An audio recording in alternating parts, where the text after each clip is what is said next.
내가 이곳에 이 순복음교회에 강한 영적인 전적 기지를 세워야겠다는 강한 기도를 시작했습니다.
계곡에서도 높은 산에서도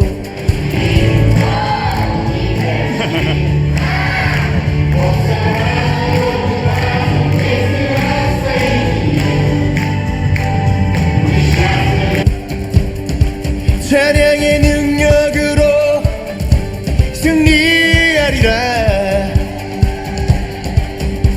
호흡 있는 한 나는 주를 찬양. Praise the Lord, oh my soul. Praise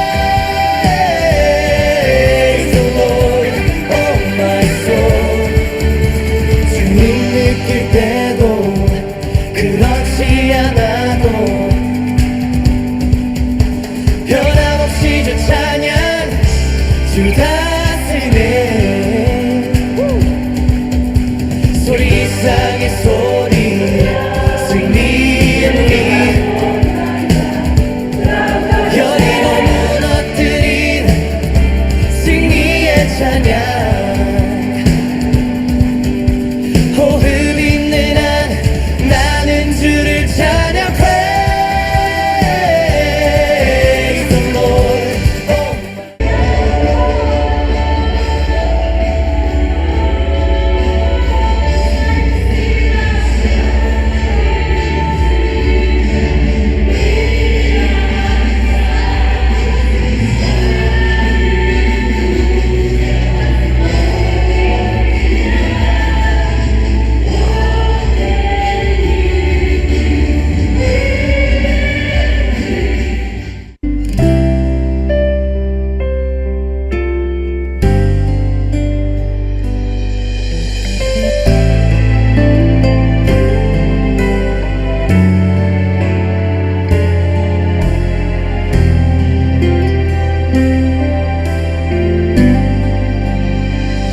아버지 당신의 마음이 있는 곳에 나의 마음이 있기를 원해요.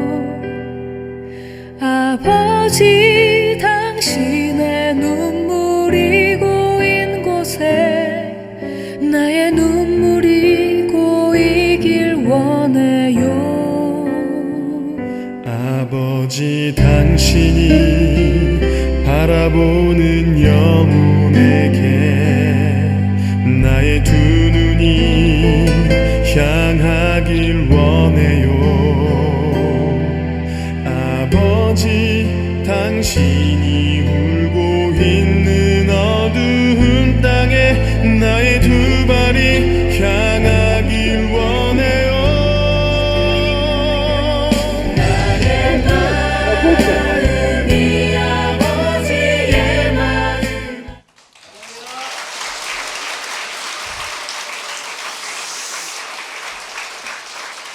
할렐루야.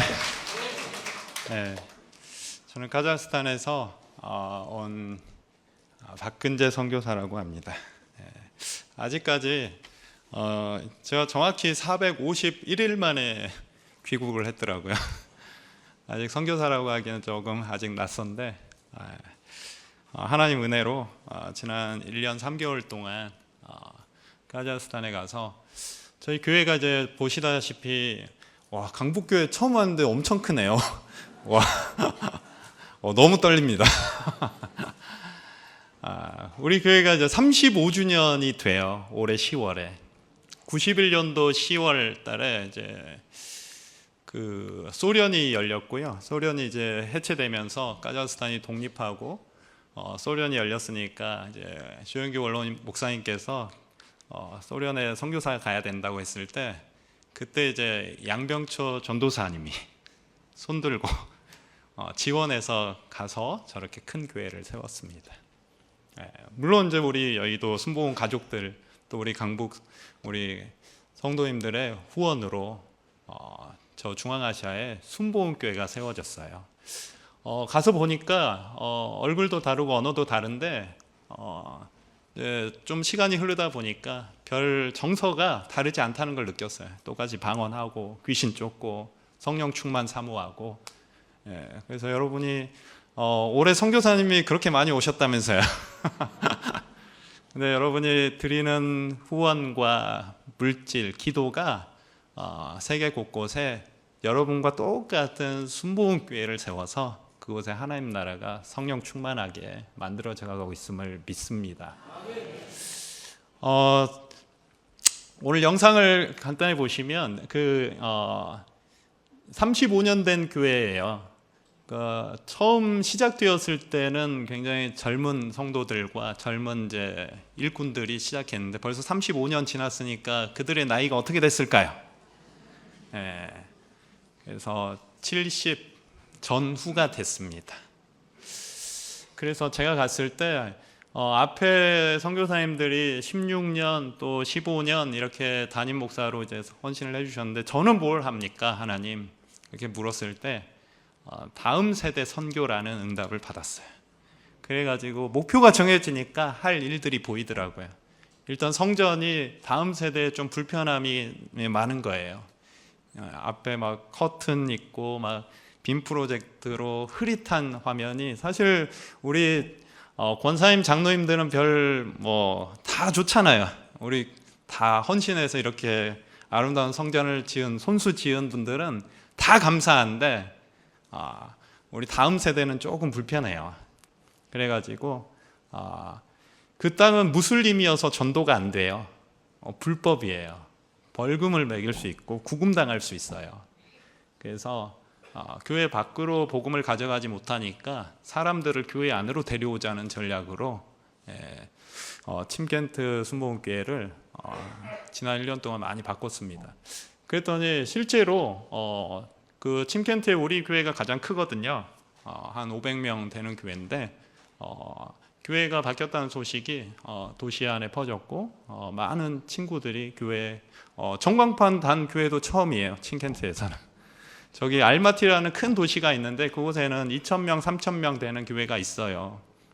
근데 침켄트에서는 처음이고 우리 교회가 대표적인 교회여서 많은 청소년들과 청년들, 무슬림들이 와서 교회 구경하고 가는 역사들이 있었습니다. 그래서 그리고 작년 8월에 우리 청년들 구역을 시작했어요. 그래서 청년 예배와 동시에 구역을 시작하면서 제가 구역 리더들한테 그렇게 부탁했습니다. 구역을 만든 목적은 하나다. 전도하기 위한 거예요. 전도. 그래서 교회로 바로 데려오기 힘드니까 징검다리 역할을 해달라. 그래서 예수님을 처음에 얘기 안 해도 좋다. 1년이 되든 2년이 되든 준비됐을 때 예수님을 전하고 거기 와서 같이 삶을 나누라. 교회 안에서 살아가든 교회 밖에서 살아가든 인생은 힘든 거니까 서로 삶을 나누다 보면 친구가 되고 그때 준비됐을 때 복음을 전해서 교회로 데려오라. 그래가지고 작년 8월에 시작해서 제가 오기 전에 집계를 해보니까 약 50명의 친구들이 지나갔고요. 그 중에 10명이 결신했어요. 오늘 하나님께 영광의 박수 올렸고. 그래서 그 결신한 친구들을 초청해서 한 게 저 알파 코스예요. 하나님을 인격적으로 체험하고 만나는. 그래서 그 땅이 복음이 전해줄 수 없을 것 같은데 하나님께서 저를 보내셔서 복음 전할 수 있는 기회들을 많이 찾고, 저는 여기서 제가 나이가 적지 않거든요. 한국에서는 인스타라는 걸 안 했어요. 근데 거기 가서 합니다. 왜냐하면 교회를 노출시켜야 되니까. 그래서 여러 방법을 찾아서 그 땅에서 예수 그리스도의 복음을 전하고 있습니다. 그리고 마지막 그 영상에 나왔던 그 뜰은 조윤기 목사님이 침켄트 성회를 했던 장소예요. 그곳에서 우리 구역 모임을 시작했어요. 저렇게 캠프파이어를 하면서. 그래서 저 뜰에 이제 원래는 풀밭이 가득한 그냥 버려진 땅이었는데, 제가 이제 캠프파이어를 만들고 조명도 달아서 청년들과 함께 부흥을 꿈꾸면서 저렇게 구역 모임을 처음 시작했던 날입니다. 그래서 부흥의 역사가 다시 이 침켄트와 중앙아시아에 가득하길 기도해 주시길 바랍니다. 우리 이제 침켄트 순복음교회는 중앙아시아의 여의도 순복음교회라고 할 수 있습니다. 교회가 있고요, 또 거기 신학교가 있어요. 이 신학교는 모스크바에서 93년도에 시작한 신학교예요. 그때 이제 초대 학장이 이영훈 목사님이세요. 근데 그때 상황이 이제 여의치 않아서 우즈벡으로 옮겼다가 최종 종착지로 침켄트로 옮겨왔어요. 그러니까 이 침켄트의 신학교 출신 사역자들이 러시아, 카자흐스탄, 우즈베키스탄, 키르기즈스탄까지 각 지에 교회들을 세웠어요.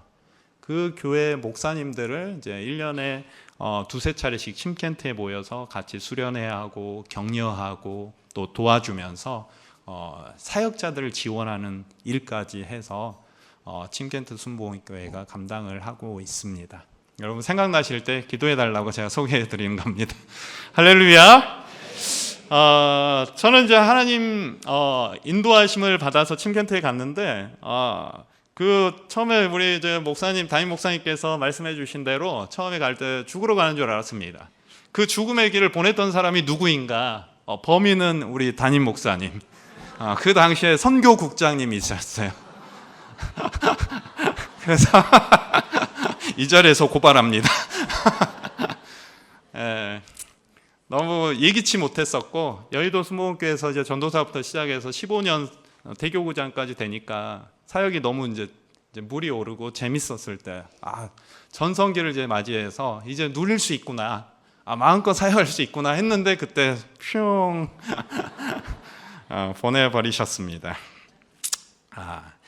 근데 이제 제가 가서 보니까 영상 보셨다시피 지난 1년 3개월이 진짜 3개월처럼 금방 지나갔습니다.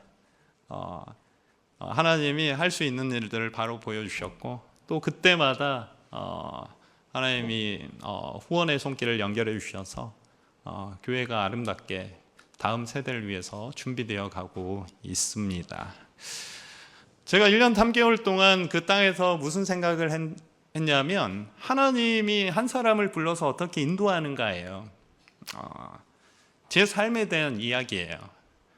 저는 그렇게 지금은 어느 자리에 가서도 하나님 주신 것을 할 수 있다, 해낼 수 있는 사역자라고 믿고 있어요. 근데 저는 대학교 때 이런 일이 있었거든요. 교회를 갔다 오면 구역장님이 전화가 와요. 왜 교회를 안 왔냐? 교회 다녀왔습니다. 저 교구 모임까지 하고 왔습니다. 그랬더니 너를 본 사람이 없다는데. 그렇게 교회를 조용히 다니고, 사실 교회 아침에 가서 오후에 올 때 입을 한마디도 안 뗀 날들이 많았고요. 뒤에서 조용히 예배드리고 집에 돌아갔었던 존재감 없었던 청년이었는데, 지금은 저도 그때 상황을, 저를 알았던 제 아내도 서로 놀래면서, 그랬었는데 어떻게 선교지까지 와서 이렇게 언어도 안 통하고 또 문화도 다른 곳에서 너무 즐겁게 하나님 일을 하고 있는가, 너무 놀라운 거예요. 하나님은 정말 대단하시다. 하나님은 인간의 삶을 이렇게 인도하시는구나. 이런 감탄을 하고 있어요. 죽으러 간다고 그랬는데 사실 1년 3개월 동안 행복했어요. 교회가 변화되어 가는 모습을 보면서 또 청소년들이 교회에 와서 즐겁게 또 그 변화의 시기를 주도하는 것을 보면서 너무너무 즐겁게 행복하게 살다가 귀국을 했습니다. 즐거워 보이시나요? 네. 아는 목사님들이 어디 가서 간증하면 힘들다고 그러라고 하더라고요. 그래야 도와준다고. 근데 안 힘든데 어떻게 힘들다고 하겠어요. 네, 너무 행복하게 지내고 있습니다. 근데 제가 이제 젊었을 때는 하나님께 늘 우리 교회 오면 전도사님들이, 목사님들이 청년들한테 그런 주문을 많이 하잖아요. 비전 놓고 기도하라. 그래서 비전을 놓고 늘 기도했어요. 저도 앞길이 안 보이고 불확실하고, 그래서 마음이 불안하니까 뭐라도 열심히 하는데 이 열심히 하는 것이 과연 옳은지 바른지 모르니까 그래도 아무것도 안 하면 불안하니까 그렇게 열심히 살았었는데, 교회에 와서 기도해도 기도할 때뿐이지 돌아갈 때는 또 불안하고 또 불확실하고 그랬었던 날들이 많았던 것 같습니다. 오늘 말씀을 보니까 감추어진 일이 있다는 것을 성경은 가르쳐주고 있습니다. 우리 인생을 살아가면서 여러분 모두 느끼겠지만 감추어진 일이 굉장히 많은 것 같아요. 자기 개인이나 가정이나 또 자식 일에 있어서 왜 이런 시간을 보내야 되는지, 또 이런 아픔을 왜 겪어야 되는지, 하나님은 왜 이런 시간을 내게 주셨는지 알 수 있는 것보다 사실은 알 수 없는 일들이 더 많고, 아마 대부분의 일은 우리가 천국 갈 때까지 모른 채로 지나갈 수 있을 것 같습니다. 또 어떤 일들은 하나님이 시간이 지남에 따라 조금씩 깨닫게 해주시고, 하나님이 그때 그래서 내게 그런 과정을 허락했었구나, 그렇게 깨닫게 되기도 합니다. 하지만 대부분의 우리의 신앙의 시간은 답답한 시간이 많고 불확실한 시간이 많은 것 같아요. 근데 오늘 하나님 말씀은 감추어진 일은 하나님께 속한 영역이라고 분명히 말씀하고 있습니다. 우리는 다 알고 또 확인해야 이 신앙의 길을 걸어갈 것 같지만 오늘 말씀은 그렇지 않다는 거예요. 감추어진 것은 하나님의 영역이니까 그것을 다 알려고 하는 것도 인간의 범위를 넘어서는 일이라는 거예요. 감추어진 것은 하나님이 드러내실 때가 있는 일이지, 또 드러내시지 않는다면 그것은 우리가 그냥 받아들여야 될 부분인 거지, 억지로 모든 것을 확인해야 신앙의 길을 갈 수 있는 건 아니라는 거예요. 아멘.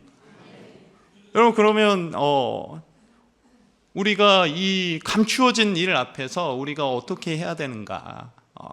감추어진 것은 하나님께 맡겨두시면 좋겠습니다. 저도 이제 카자흐스탄에서 이제 지난 1년 3개월 동안 이제 지내면서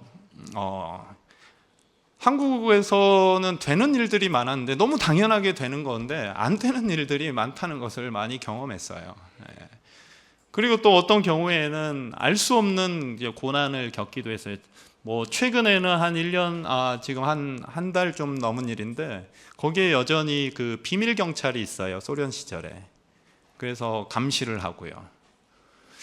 그래서 제가 한 달 전에 이가 어금니가 하나 빠지고 그 옆에 있는 반으로 세로로 부서져 버리고 스트레스를 받아서 이가 잇몸이 무너져서 그래요.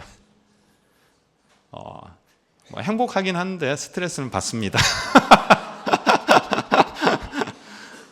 하나님께 기도했어요.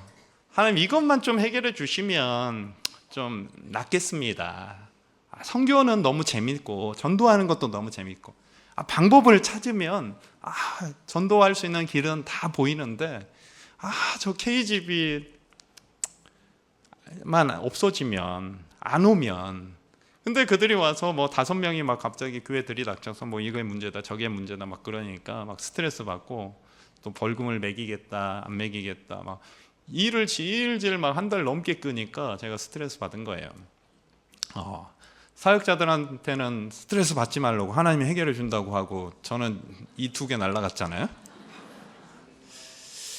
근데 이제 제가 곰곰이 왜 이런 문제가 있을까? 네, 이것만 해결되면 좀 살겠는데 그때 이제 하나님 앞에 제가 묵상을 하는데 그런 마음을 주시더라고요.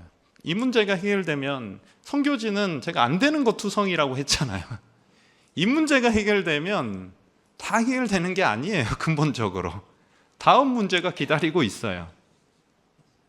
여러분도 마찬가지 아니겠어요? 오늘 이것만 해결해 주시면 하고 왔을 텐데 그 문제 해결되면 여러분 인생이 이제 순탄하게 풀려갈까요?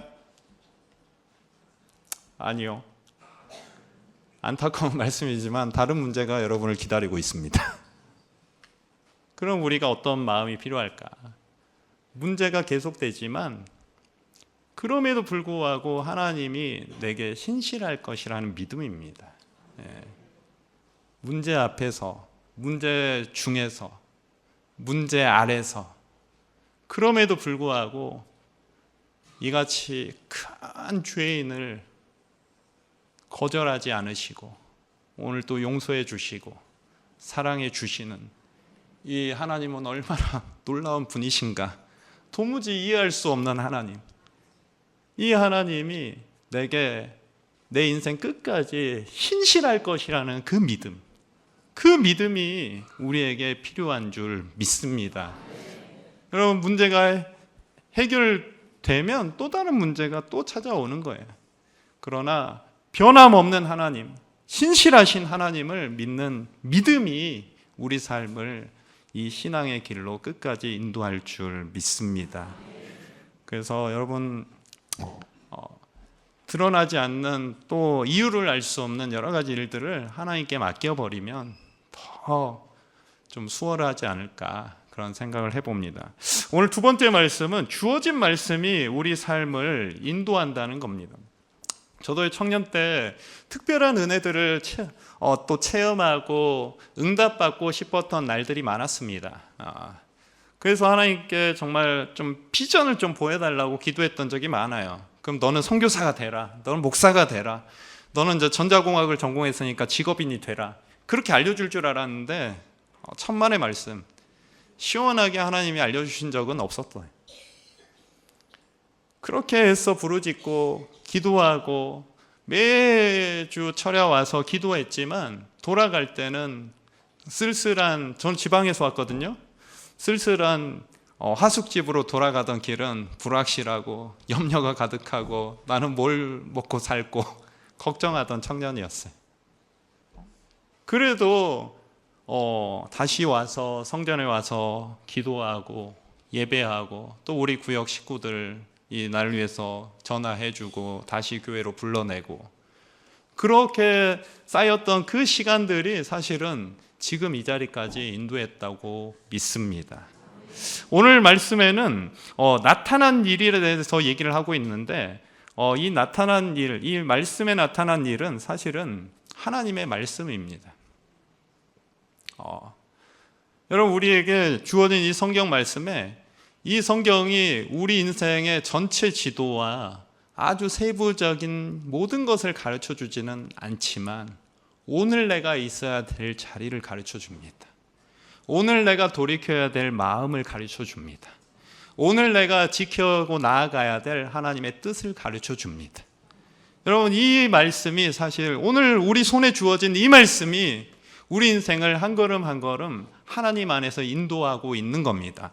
하나님이 막 내 인생의 전체 지도를 보여주지 않는다고 해도, 하나님이 내 앞에 오늘 당장 무슨 일을 안 하는 것처럼 느낀다고 해도, 보이지 않는다고 해도 하나님이 일하시지 않는 것이 절대로 아닙니다. 하나님은 지금도 하나님의 스케줄대로 일하고 계시고, 우리가 할 일은 오늘 내게 주어진 그 말씀에 집중하고 오늘 하루의 걸음을 옮기는 것이 우리의 과제이고 숙제인 줄 믿습니다. 여러분, 이 강단에서 오늘 주어지는 이 말씀, 매주 수요일, 금요일, 일요일마다 이 강단에서 선포되는 그 말씀이 우리 삶을 인도한다는 것을 믿으시길 바랍니다. 너무 익숙해서 우리가 귀한 줄 모를 뿐이지, 사실은 우리가 예배드리고 기도하고 또 이 강단에서 주어진 말씀이 우리 인생을 인도한다는 것을 아셔야 됩니다. 여러분, 성경에서 저도요 젊었을 때 이런 기억이 나요.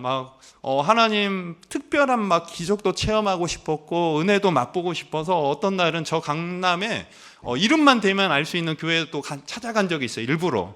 그 교회에 뭐가 있었냐면, 미국에서 오신 유명한 목사님이 손을 이렇게 쫙 들면 이쪽 라인이 바람이 쫙 불어서 다 쓰러진다는 거예요.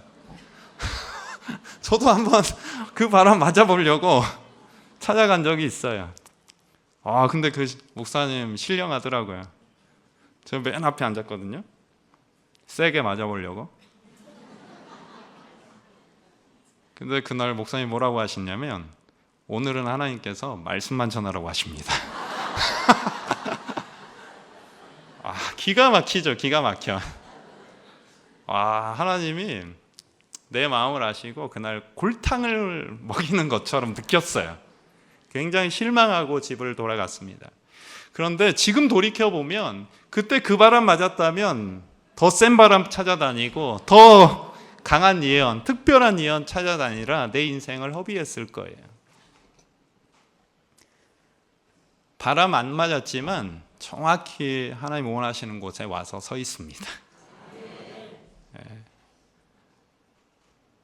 여러분, 이 강단에서 주어지는 이 말씀이 여러분의 미래를 바꾸는 예언의 말씀인 것을 믿으시길 바랍니다. 여러분, 이 사무엘서에 보면 사무엘이 사울 왕이 세워졌을 때 이런 말을 합니다. 원래 사무엘은 사사였는데, 사사라는 것은 백성을 다스리는 사람이었어요. 근데 사울이라는 왕이 세워짐으로 다스리는 사사의 직분은 종료가 돼요. 그런데 나는 너희를 위하여 기도하기를 쉬는 죄를 야훼 앞에 결단코 범치 아니하고 선하고 의로운 길을 너희에게 가르칠 것인지. 그러니까 너희를 위해서 기도하고 하나님의 말씀을 전하는 예언직은 계속하겠다라는 의미예요. 여러분, 모세와 같은 선지자, 모세와 같은 예언자가 또 나오겠는가? 여러분, 구약 성경에서 모세는 최고의 예언자인데, 여러분, 모세의 삶을 잘 생각해 보십시오. 모세는 늘 무엇을 했습니까? 백성들이 와서 자기들을 위해서 하나님께 기도해달라. 우리를 살 수 있게 기도해달라. 그러니까 모세가 늘 백성들을 위해서 기도하면서 백성의 죄, 백성의 아픔이 자기의 죄와 자기의 아픔, 백성의 슬픔이 자기 슬픔인 것처럼 느끼고 하나님 앞에서 백성들을 대신해서 기도했을 때 하나님이 백성들에게 새로운 살 길을 열어주시는 것을 계속해서 구약 성경은 보여줍니다. 다시 말하면 예언자의 먼저 할 일은 중보기도라는 거예요. 여러분, 이 강북교회를 위해서 누가 제일 많이 기도할까요? 저기 옆에 성동교회 목사님입니다. 성북교회 목사님이 강북교회를 위해서 기도할까요? 한 번을 더 해도 강북교회 목사님이 여러분을 위해서 중보기도 할 겁니다.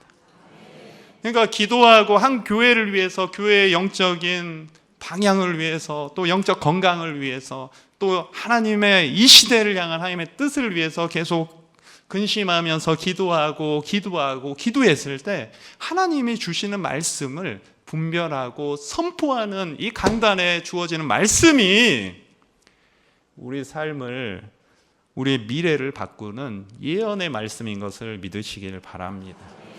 그러니까 그냥 지나가던 사람이 여러분 보고 자매님을 보니까 이런 감동이 들었습니다 하고 툭 던지는 말씀, 당신을 보니까 이런 그림이 그려졌습니다 탁 던지는 그런 거는 사실 성경적인 예언이 절대로 될 수 없습니다. 예언은 성경에서 백지수표처럼 남발하는 것이 절대로 아닙니다. 예언하는 자가 있으면 그 공동체 안에서 분별하는 자도 있다고 성경은 분명히 가르치고 있는 것입니다. 그러니까 여러분, 예언자는 구약의 예언자를 중보 기도하고 하나님 말씀을 분별해서 전하는 그 기능으로 봤을 때 현대 목회자 이렇게 매일 수요일, 금요일, 주일에 이 교회를 위해서 성도님들 위해서 중보하고 또 교구에서 담임 목사님 권위 아래서 여러분을 위해서 기도하고 중보하며 전하는 그 말씀이 여러분의 미래를 바꾸는 예언의 말씀인 것을 믿으시길 바랍니다. 그러니까 여러분 매일매일 주어지는 그 말씀이 우리 삶을 인도한다는 것을 믿으시길 바랍니다. 제가 뭐 특별한 어떤 상황 또 특별한 체험이 제 삶을 인도한 것이 아니라 사실은 그때그때 주어졌던 우리 교구장님의 말씀, 그때그때 전화해 주셨던 구역장님의 그 권면, 그런 말씀들이 쌓여가지고 제가 침켄트에 와서 하나님의 일을 하는 줄 믿으시길 바랍니다. 세 번째 말씀은 감춰진 것이 나타날 때가 있다는 것입니다. 제가 이제 여의도에서 15년 사역하면서 늘 궁금했던 하나님께 두 가지 질문을 가지고 있었던 한 사건이 있어요. 그게 제가 이제 강서대교구에서 그때 목사 한 4년 차, 5년 차 됐었던 쓸 때 이제 교구를 맡았었는데 그 교구에 어느 날 이제 제가 신방 요청을 받았어요. 근데 그 신방을 요청하신 분이 당사자가 아니라 당사자는 그때 당시에 인하대 병원에서 중환자실에 누워 있었고 믿지 않는 그 두 아들이 엄마가 이제 소천하게 됐으니까 자기들은 믿음은 없지만 엄마가 여의도 순복음교회에서 열심히 신앙생활했다고 그때 교구장을 청해서 임종 기도를 해달라는 요청이었어요. 그래서 이제 성도들한테 물어보니까 그분을 기억하는 사람이 별로 없어요. 그때 당시에 조장을 하셨던 권사님만 기억할 뿐이었어요. 그러니까 그분이 꽤 교구를 떠난 지 오래됐다는 의미겠죠. 치매에 걸려서 요양병원 떠돌다가 성도들하고는 다 끊어지고 마지막 종착지가 인하대학교 인천의 중환자실이었어요. 가서 봤더니 권사님이 기억을 못해요. 자기가 기억했던 그 집사님은 빼빼 마른 분이었는데 배에 복수가 차가지고 이렇게 옆으로도 2배, 위로도 이렇게 많이 올라와서 축 처져 있더라고요. 그래서 그 아들들이 엄마 생각해서 이제 임종 기도를 해달라고 부탁을 하는 거예요. 그래서 제가 이제 들어가서 기도를 간절히 해줬어요. 그리고 이제 기도를 하기 전에 그래도 그때 들은 게 좀 있어가지고 귀는 열렸다는 의식은 없어도 귀는 열려 있다. 어떤 목사님이 하셨던 그런 얘기들이 생각나서 어깨를 두드리고 집사님 저 여기 교구장인데 아들들이 집사님 위해서 기도해 달라고 오늘 청했습니다. 그래서 천국 잘 가시도록 제가 기도해 드리겠습니다 하고 기도를 해드리고 나오는데 마음에 이분 장례를 치러줘야겠다는 마음이 들었어요. 그래가지고 그 두 아들, 믿음도 없는 두 아들과 며느리한테 우리 교구에서 이분 우리 집사님 장례를 치러드리고 싶습니다. 이제 호수 빼고 절차가 시작되면 꼭 연락을 주십시오 하고 저는 돌아왔죠. 그런데 이제 그 다음 날도 연락이 안 오고 그 다음 날도 연락이 안 오고 그래서 저는 그냥 믿음 없는 아들들이 그냥 장례 치러 버렸나 보다 하고 이제 잊어버렸죠. 그리고 한 달 정도 지났을 때 이제 그 분이 생각이 나가지고 권사님한테 그 집사님 어떻게 됐는지 한번 물어보시라고 아들한테 한번 전화해 보시라고 전화를 했는데 그분이 다음 날 깨어나셨어요.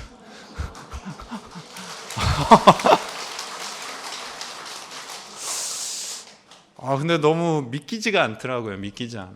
도무지 믿기지가 않았어요. 그분이 절대 일어날 수 없었던 상황이거든요. 그래서 한 달 정도 지났는데 그럼 어딨냐? 내가 당장 오늘 눈으로 확인하기 전에는 도무지 믿기지가 않으니까 당장 가자고 권사님한테. 근데 그분이 상태가 좋아져가지고 가까운 요양병 부천으로 와 있더라고요. 가서 봤더니 정말 빼빼 마른 우리 권사님이 예전에 기억했던 그 모습으로 돌아와서 목사님 그러죠. 저를 아세요? 그랬더니 그분이 들었다는 거예요. 젊은 목사님이 자기를 위해서 기도하는 소리를 들었고, 이 목사님 얼굴 한번 봐야겠다. 그래가지고 치매도 좋아져서 권사님 알아보더라고요. 그리고 이제 저는 교구를 떠났죠. 근데 늘 이제 두 가지가 궁금하더라고요. 그분 살아계실까? 그때 이후로 계속해서 이제 1년이 가고 3년이 가고 5년이 가고 선교사 이제 발령 받고 기다리는데 그분 살아계실까? 계속 교구를 옮길 때마다 그분 살아계실까? 얼마나 더 사실까? 두 번째 질문은 나는 임종기도 해드렸는데 왜 살려주셨을까? 살려달라고도 기도 안 했는데 왜 살려주셨나? 아니 근데 좀 궁금하더라고요. 저는 어떻게 보면 저는 하늘로 이렇게 올려드렸는데 하나님은 밀어내신 거잖아요. 왜? 그게 사역하는데 내내 내 마음에 궁금했어요. 근데 선교사 발령 받기 한 달 전에 발령 받고 기다리는 그 한 달 사이에 그 아들한테 연락이 왔어요. 저한테 갑자기 저를 찾는다는 거예요. 벌써 8년이 지났는데 16년도니까 24년도에 제가 선교사 발령 받았거든요. 왜 찾는데요? 그랬더니 한 달 전인 10월 달에 장례를 치렀다는 거예요. 엄마 8년을 더 산 거예요. 하나가 해결됐죠. 두 번째 질문, 왜 살려주셨나? 엄마가 살아나서 아들들한테 성경 읽으라고 했다는, 성경 읽으라. 근데 작은 아들은 성경을 안 읽었는데 이 전화 중 큰 아들은 너 아무리 세상에 성공해도 한 번에 나아갈 수 있다. 성경 읽고 겸손해져야 된다. 성경 읽고 그럼 잠언부터 읽으라. 계속 엄마가 그러니까 이 큰 아들이 잠언을 읽다가 예수님을 믿게 됐어요.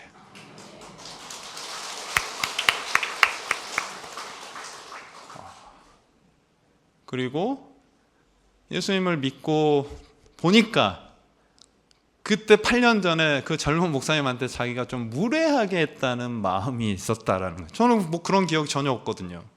그래서 그 목사님한테 사과하고 싶어서 연락을 했다라는 거예요. 그래서 너 전혀 그렇지 않습니다. 소식 전해주셔서 감사합니다. 선교사 발령 받고 인터뷰하면서 기다리는 그 시간에 하나님이 답을 주셨어요. 여러분 되게 오랫동안 감춰져 있었던 일인데 오늘 말씀 제목처럼 나타난 일이 됐어요. 나타나고 보니까 하나님의 뜻이 이거였구나 깨닫게 된 거예요. 여러분 부연 설명하면 그 여자 집사님은 이름도 제가 잊혀지지 않는 게 이름도 이순복이에요. 순복음 할 때 순복. 이분이 조금 지적으로 조금 부족한 분이세요. 어리석음이 있어요. 그러니까 결혼은 했는데 아들도 둘 낳았는데 남편한테 이혼당했어요. 아들들 당연히 남편이 데려가서 키웠어요. 그런데 그리고 위자료로 받은 것도 사기당해서 날렸어요. 그리고 이분이 유일하게 인생을 그냥 복음 전하는 기쁨으로 살았어요. 사람들이 뭐라고 했을까요? 성공한 인생이라고 여러분 볼 수 있어요? 다 실패했다고 그랬고 참 고난의 삶이라고 그랬어요. 고통의 길이라고 그랬어요. 근데 그 인생에 이야기가 남아 있었어요. 감춰져 있었어요. 드러난 일들만 사람들은 보았어요. 근데 그 마지막에 하나님이 살려주셔서 그 아들들을 구원하는 이야기로 그 인생을 마무리 지었습니다. 여러분 우리 인생이 감춰진 것들이 더 많아요. 어떻게 보면 감춰져 있기 때문에 그게 고통인 경우가 참 많아요. 여러분 오늘 답답하고 불확실하고 또 우리 청년들은 불안하니까 뭔가 열심히는 하는데 이게 내 인생에 맞는지 맞지 않는지, 가만 놓으면 또 더 불안하니까. 그러니까 이런 인생에 감춰진 부분들이 분명히 있어요. 하지만 그 속에 하나님이 쓰시는 이야기가 있다는 것을 믿으시길 바랍니다. 사람들은 보는 것만 보고 우리 인생을 결정지어요. 근데 하나님은 그렇지 않아요. 하나님이 계획하시고 감춰놓고 나타날 때가 분명히 있습니다. 여러분, 오늘 기도할 때 오늘 우리에게 주어진 것에, 오늘 여기 와 있으니까 여기서 부르짖으세요. 돌아갈 때 좀 불안할 수 있어요. 괜찮아요. 다 알고 가지 못해도 괜찮아요.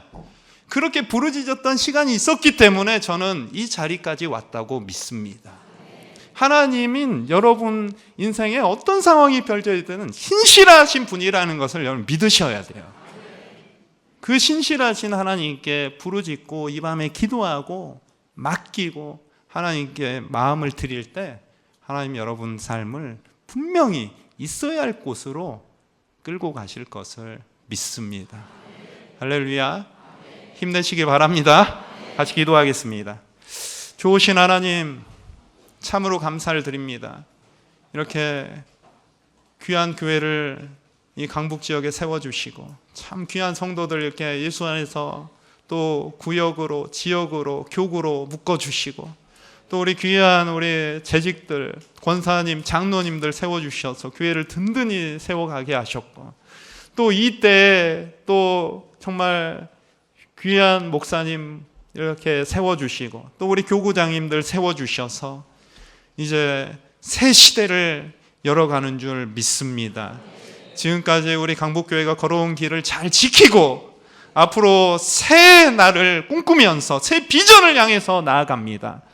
하나님, 우리가 필요한 것은 큰 기적이 아니라 오늘 내게 주어진 그 말씀, 그 내가 오늘 돌이켜야 될 내 마음, 또 오늘 보여주시는 그 뜻을 붙잡을 때 하나님은 우리에게 새 길을 허락하시고 우리의 새로운 목적지로 우리 교회와 또 우리 교구와 또 우리 가정과 또 우리 자녀들까지 인도하실 걸 믿습니다.